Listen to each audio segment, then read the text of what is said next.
The first thing I noticed was the sound of her laugh. Not the fake, brittle one she used on strangers, the real one. The laugh she only used when she thought she'd won.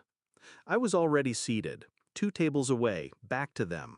I didn't turn around immediately. I wanted the moment to stretch, to burn. The waiter poured my wine. My hand didn't shake, not even once. It took 3 deep breaths before I glanced over my shoulder, and there she was, my sister, in my engagement dress, hairpinned the way I'd planned to wear it next month. Across from her sat Daniel, my fiancé. His hand was on hers. Our restaurant, our table, my life. Before Daniel and I met 3 years ago, he wasn't lightning. He was gravity. The kind of man who made you feel like the center of his universe. He memorized the way I took my coffee, kissed my forehead in public, and told me I was the safest place he'd ever known.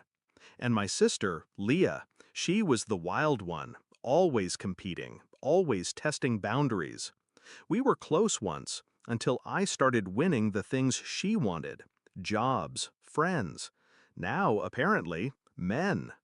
When Daniel proposed in that same restaurant last winter, Leah cried louder than me, told me I was the luckiest girl alive. I believed her. Cracks. It started small. Texts Daniel wouldn't explain. Leah suddenly too busy to see me, except when Daniel was around. Her compliments became sharper, edged with something I couldn't name. Then, 2 weeks before the engagement party, I found her scarf in Daniel's car. He swore she'd left it there after a family lunch. I smiled, nodded, pretended to believe him. But inside, I started counting days. The evidence. I didn't snoop. I waited. And last Thursday, fate handed me proof. A friend texted, "Isn't this your sister? She's at Jardin with a tall guy. Looks like your fiancé."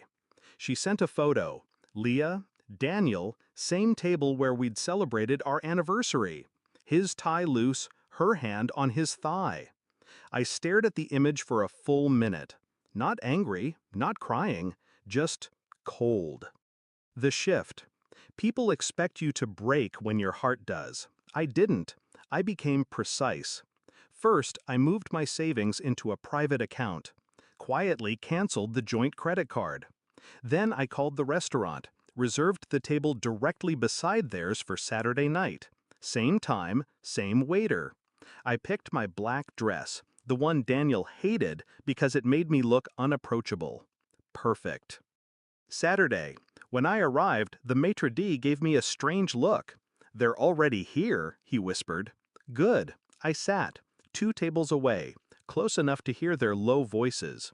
Daniel was leaning in, saying something about how it'll all be over soon. Leah laughed.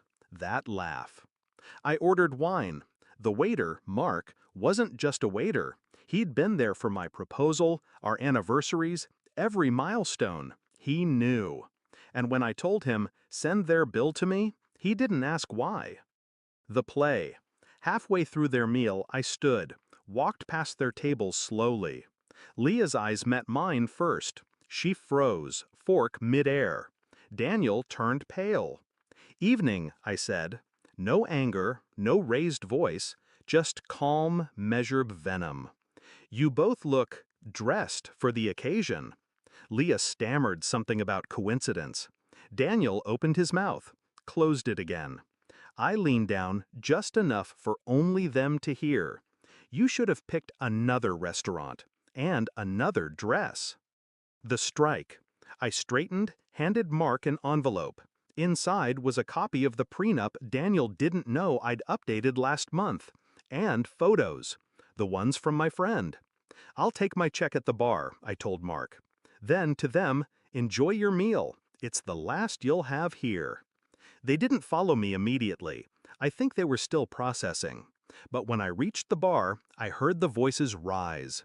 Daniel accusing her. Leah accusing him. Perfect. Fallout. By Monday, my lawyer had filed for breach of trust under the prenup clause.